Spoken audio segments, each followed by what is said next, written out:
evening, ladies and gentlemen, and thank you for joining us for Final Cut 10, Now What? My name is Michael Kammes, and I'm the Senior Technology and Workflow Consultant here at KeyCode Media, and we appreciate you being here in beautiful downtown Burbank, as well as all over the globe online via our stream.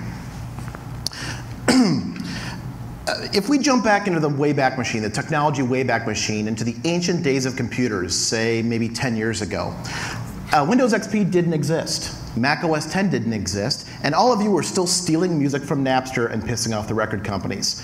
And a little company north of here called Apple released a piece of software called Final Cut Pro. And quickly, the industry adopted it. It became part of our post lexicon. It caused us to rethink how we handle post. In fact, Apple's tagline back then was, "Think different." So we fast forward 10 years to now. In fact, you may have heard that Apple's pushed out a new piece of software in the past couple months called Final Cut Pro 10. And now we have to re-examine post yet again. So we've assembled this panel of experts to examine that. Where are we going? How do we get there? And is Final Cut 10 even a blip on our radar? So let's meet these guests and see exactly who we're talking to tonight. So sitting to my right is a man whose name and voice is synonymous with Final Cut Pro. He's a producer, director, editor, writer, and trainer for over 30 years. He's a member of both the Directors Guild of America and the Producers Guild of America. He's one of the top corporate producers in America and has also written count 'em, 5 books on Final Cut Studio. He's created hundreds of hours of online training, which I've taken all of them, and is an executive producer and host of the Digital Production Buzz. Please welcome Mr. Larry Jordan. Next sits a gentleman whose name is commonplace here in Hollywood. His work with file-based acquisition has given new shape to the industry. His founding of Placer City in 2003, and now as the CEO of Light Iron Digital, his credit list includes some of the biggest films in Hollywood over the past couple years, including Pirates of the Caribbean 4, The Amazing Spider-Man, The Social Network, Underworld, Total Recall. That's the new Total Recall, right? Okay. CBS's Criminal Minds, and just to shake things up, The Muppet Movie. Please give a warm welcome to Michael Cioni.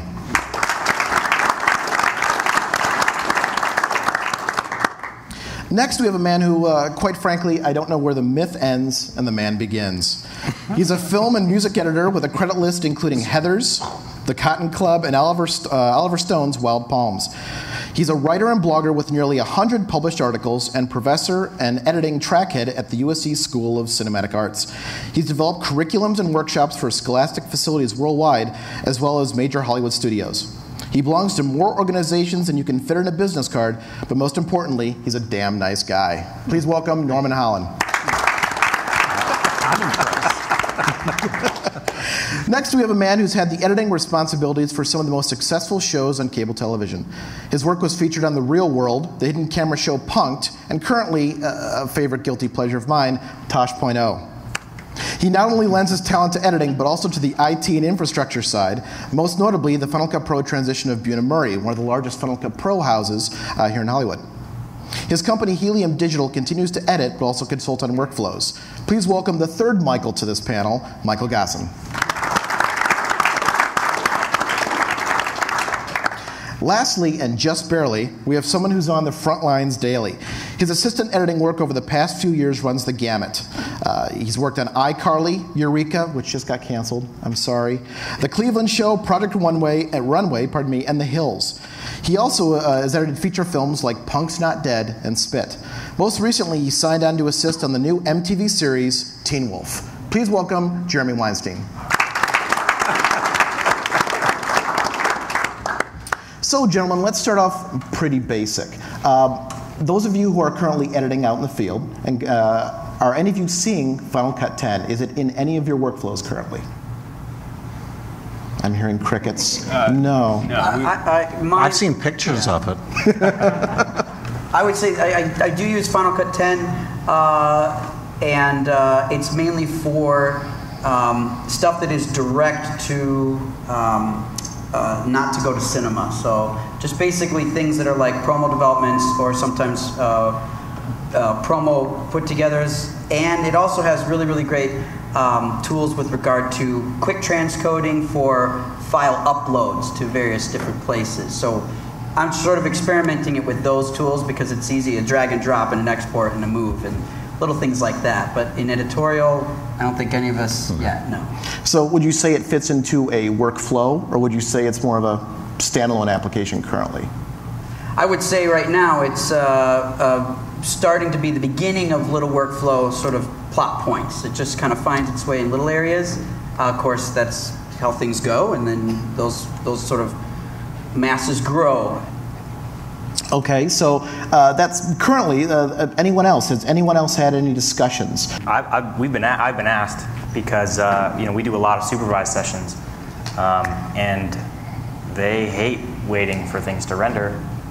So being able to do that, it would be a benefit, but we're right in the middle of a season right now, so we're not ready to switch everything right now, at least. I don't know about you guys. No, we are just finishing up the first season of Teen Wolf, and we got picked up for another season, but we spoke about Final Cut X, or 10, and we decided it wasn't ready for us yet. So we hope that it will be at some point, but right now it's not ready for broadcast. So I don't know. We're not going to make it more difficult for us when we have good. We used Final Cut 7 this season. We didn't have much of a problem with it, but Final Cut 10 wouldn't be the choice to go with at this point. Well, I think we all know since Final Cut 10 is out, obviously Final Cut 7 is at some point going to go away, right? It's been end of life, although it's supported in 10.7. So has anyone been looking into other editing applications or boning up on stuff you may already know, such as Avid, Premiere, Vegas, etc.? Well, I can talk about from what we teach at USC, because we've examined all sides of this, since we have to stay slightly behind the industry, I suppose, and react to what's there. And I basically tell our students that they need to know all the platforms. And in various portions of the school, we support a lot of Media Composer, Final Cut 7, as well as the Adobe Suite. I feel that the more our students know, the better off they are. Clearly, there'll be place for FCP10 in different areas, and they should know that. But we're not prepared to teach that and support it and try and figure out what machines it could work on and what not at the school. So we have 160 workstations, and upgrading them would be a physical nightmare. So that we're not ready to go there yet. I'm assuming that part of the editing curriculum at USC is not only what buttons to push, but also the concept of storytelling, obviously, and tools. What does the term bin mean, right? And I know that with Final Cut 10, there's been kind of a paradigm shift, right? There isn't the traditional bin. And so the terminology has changed. Do you think that these changes in how Apple is suggesting the new paradigm is going to be detrimental? Or do you think it's a bonus for your students? Can they learn with this new software the history of film? Yeah, listen, I think that I'm going to differentiate two things. We don't have any classes that say how to use Media Composer, how to use Final Cut. All of our classes say Storytelling 1, Storytelling 2. So those classes stop short of really giving a damn about whether you call it a bin or not. There are labs attached to all of that, and our experience is once you know one of the technologies, then the translation for smart people is relatively easy. So it doesn't matter whether you're going to hop from Media Composer to Final Cut or Final Cut 7 to Final Cut 10. It's just a question of retraining a few muscles. So I don't really expect any problem there. Larry, what about you? I know obviously you teach a lot of Final Cut. Do you find that when you're teaching people some of the fundamentals, the basic fundamentals of film, that there's something lost in the translation with this new version of Final Cut? I think that's a good question, but it's the wrong question. What is the right question then? Why would anybody be interested in Final Cut 10?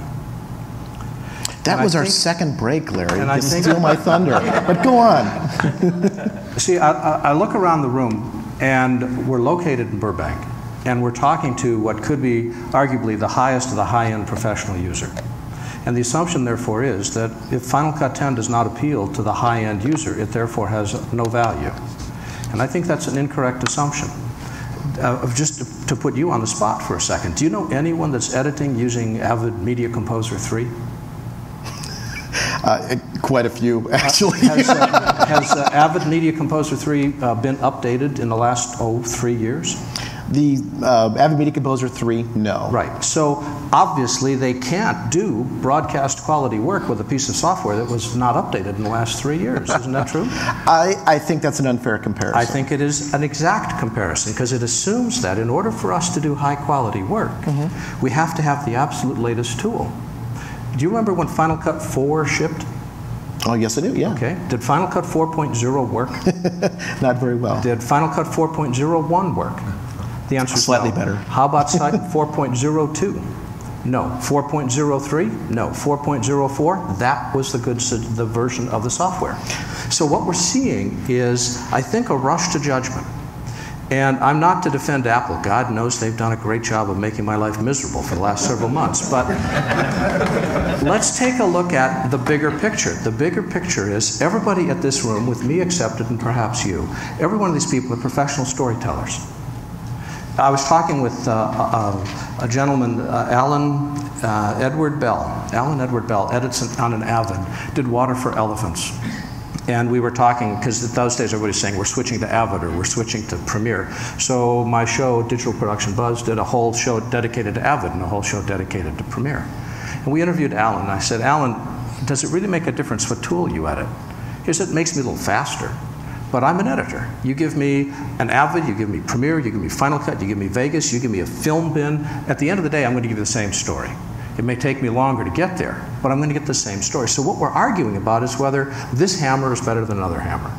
For this audience, at this time, Final Cut 10 is not ready for the high-end audience. And we can point to all kinds of reasons. It doesn't support workgroups, doesn't support multicam, doesn't support network file devices, doesn't do this, doesn't do that. So obviously, Final Cut 10 is not yet ready for the people sitting to my right. But that doesn't mean that it's not ready for other people. I get 300 emails a day, and some people are writing vividly angry at how Final Cut 10 has ruined their business, and I'm absolutely sure that's true. And other people are saying, Final Cut 10 has finally allowed me to not have to be a film editor, I can be a storyteller, and I can tell stories using a piece of software that allows me to do stuff I could never do before. And I think that's the real magic, is that does it enable us to tell stories? And anything that says, well, if this technical tool, this is a ball-peen hammer, you can't use a ball-peen hammer to cut rock. It's a ball-peen hammer, for heaven's sake. It's a hammer. All right, if it works for you, it's a tool. If it doesn't work for you, get a different tool. I'm done. Well, I